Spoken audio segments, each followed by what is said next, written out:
जय श्री राम। अयोध्या कांड का 24वां सर्ग। विलाप करती हुई कौशल्या का श्री राम से अपने को भी साथ ले चलने के लिए आग्रह करना तथा पति की सेवा ही नारी का धर्म है, यह बताकर श्री राम का उन्हें रोकना और वन में जाने के लिए उनकी अनुमति प्राप्त करना। कौशल्या ने जब देखा कि श्री राम ने पिता की आज्ञा के पालन का ही दृढ़ निश्चय कर लिया है, तब वे आंसुओं से रुधी हुई गदगद वाणी में धर्मात्मा श्री राम से इस प्रकार बोली। हाय, जिसने जीवन में कभी दुख नहीं देखा है, जो समस्त प्राणियों में सदा प्रिय वचन बोलता है, जिसका जन्म महाराज दशरथ से मेरे द्वारा हुआ है, वह मेरा धर्मात्मा पुत्र उच्च वृत्त से खेत में गिरे हुए अनाज के एक एक दाने को बीन कर कैसे जीवन निर्वाह कर सकेगा। जिनके वृद्ध और दास भी शुद्ध स्वादिष्ट अन्न खाते हैं, वे ही श्री राम वन में फल मूल के आहार कैसे करेंगे। जो सद्गुण संपन्न और महाराज दशरथ के प्रिय हैं, उन्हीं कुकुट कुलभूषण श्री राम को जो वनवास दिया जा रहा है, इसे सुनकर कौन इस पर विश्वास करेगा, अथवा ऐसी बात सुनकर किसको भय नहीं होगा। श्री राम निश्चय ही इस जगत में दैव सबसे बड़ा बलवान है, उसकी आज्ञा सबके ऊपर चलती है, वही सबको सुख दुख से संयुक्त रखता है, क्योंकि उसी के प्रभाव में आकर तुम्हारे जैसा लोकप्रिय मनुष्य भी वन में जाने को उद्यत है।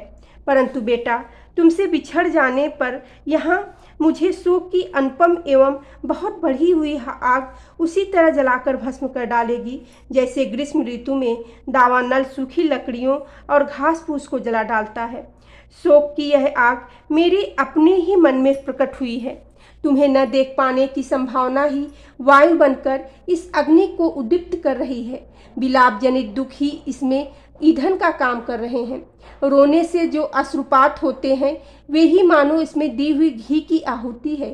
चिंता के कारण जो गरम गरम उच्छ्वास उठ रहा है, वही इसका महान धूम है।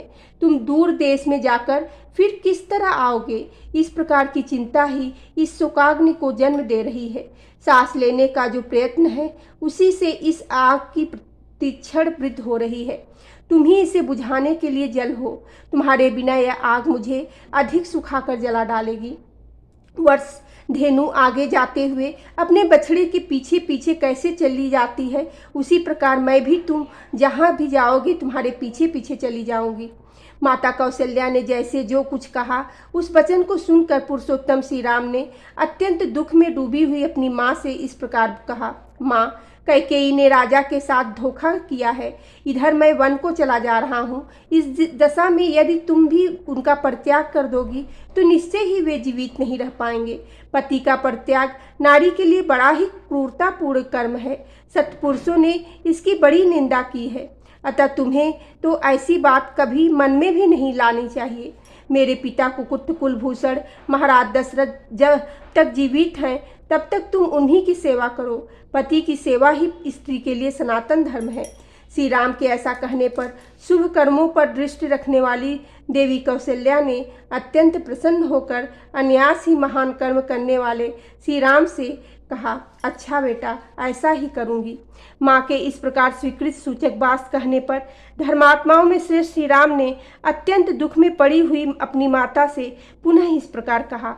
माँ, पिताजी की आज्ञा का पालन करना मेरा और तुम्हारा दोनों का कर्तव्य है, क्योंकि राजा हम सब लोगों के स्वामी हैं, श्रेष्ठ गुरु ईश्वर एवं प्रभु हैं। इन 14 वर्षों तक मैं विशाल वन में घूम फिर कर लौट आऊँगा और बड़े प्रेम से तुम्हारी आज्ञा का पालन करूँगा। उनके ऐसा कहने पर पुत्र वत्सला कौशल्या के मुख पर पुनः आंसुओं की धारा बह चली। वे उस समय अत्यंत आर्त होकर अपने प्रिय पुत्र से बोली, बेटा राम, अब मुझसे इन सौतों के बीच में नहीं रहा जाएगा। कुकुट, यदि पिता की आज्ञा का पालन करने की इच्छा से तुमने वन में जाने का निश्चय ही किया है, तो मुझे भी वनवासिनी हिरणी की भांति वन में ही ले चलो। यह कहकर माता कौशल्या रोने लगी। उन्हें उस तरह रोती देख श्री राम भी रो पड़े। उन्हें सांत्वना देते हुए बोले, माँ, स्त्री के जीते जी उसका पति ही उसके लिए देवता और ईश्वर के समान है। महाराज तुम्हारे और मेरे दोनों के प्रभु हैं। जब तक बुद्धिमान जगदीश्वर महाराज दशरथ जीवित हैं, तब तक हमें अपने को अनाथ नहीं समझना चाहिए। भरत भी बड़े धर्मात्मा हैं। वे समस्त प्राणियों के प्रति प्रिय वचन बोलने वाले और सदा ही धर्म में तत्पर रहने वाले हैं। अतः वे तुम्हारा अनुसरण, तुम्हारी सेवा करेंगे। मेरे चले जाने पर जिस तरह भी महाराज को पुत्र शोक के कारण कोई विशेष कष्ट न हो, तुम सावधानी के साथ वैसा ही प्रयत्न करना। कहीं ऐसा न हो कि यह दारुण शोक उनकी जीवन लीला ही समाप्त कर डाले। जैसे भी संभव हो तुम सदा सावधान रहकर बूढ़े महाराज के हित साधन में लगी रहना। उत्कृष्ट गुण और जाति आदि की दृष्टि से परम उत्तम तथा व्रत उपवास में तत्पर होकर भी जो नारी पति की सेवा नहीं करती है, उसे पापियों को मिलने वाली गति की प्राप्ति होती है। जो अन्याय देवताओं की वंदना और पूजा से दूर रहती है, वह नारी भी केवल पति की सेवा मात्र में से उत्तम स्वर्ग लोक को प्राप्त कर लेती है। अतः नारी को चाहिए कि वह पति के प्रिय एवं हित साधन में तत्पर रहकर सदा उसकी सेवा ही करे। यही स्त्री का वेद और लोक में प्रसिद्ध नित्य धर्म है। इसी की श्रुतियों और स्मृतियों में भी वर्णन है। देवी, तुम्हें मेरी मंगल कामना से सदा अग्निहोत्र के अवसरों पर पुष्पों से देवताओं का तथा सत्कार पूर्वक ब्राह्मणों का भी पूजन करते रहना चाहिए। इस प्रकार तुम नियमित आहार करके नियमों का पालन करती हुई स्वामी की सेवा में लगी रहो और मेरे आगमन की इच्छा रखकर समय की प्रतीक्षा करो। यदि धर्मात्माओं में श्रेष्ठ महाराज जीवित रहेंगे तो मेरे लौट आने पर तुम्हारी भी शुभकामना पूर्ण होगी। श्री राम के ऐसा कहने पर कौशल्या के नेत्रों में आंसू छलक आए।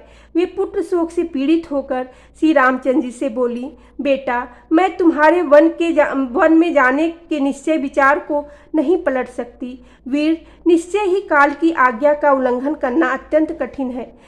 सामर्थ्यशाली पुत्र, अब तुम निश्चय होकर वन को जाओ, तुम्हारा सदा ही कल्याण हो। जब फिर तुम वन से लौट आओगे उस समय मेरे सारे क्लेश, सब संताप दूर हो जाएगा। बेटा, जब तुम वनवास का महान व्रत पूर्ण करके कृतार्थ एवं महान सौभाग्यशाली होकर लौट आओगे और ऐसा करके पिता के ऋण से उत्तीर्ण हो जाओगे, तभी मैं उत्तम सुख की नींद सो पाऊंगी। बेटा रघुनंदन, इस भूतल पर दैव की गति को समझना बहुत ही कठिन है, जो मेरी बात काट कर तुम्हें वन जाने के लिए प्रेरित कर रहा है। बेटा महाबाहो, इस समय जाओ, फिर कुशल पूर्वक लौटकर सांत्वना भरे मधुर एवं मनोहर वचनों से मुझे आनंदित करना। वत्स, क्या वह समय अभी आ सकता है जबकि जटावट वलकल धारण करके कि ये वन से लौट कर आए हुए तुमको मैं फिर देख सकूंगी। देवी कौशल्या ने जब देखा कि इस प्रकार श्री राम वनवास का दृढ़ निश्चय कर चुके हैं, तब वे परम आदर युक्त हृदय से उनको शुभ सूचक आशीर्वाद देने और उनके लिए स्वास्तिक वाचन कराने की इच्छा करने लगी। बोलो सियावर रामचंद्र की जय, पवन सुत हेनु मान की जय।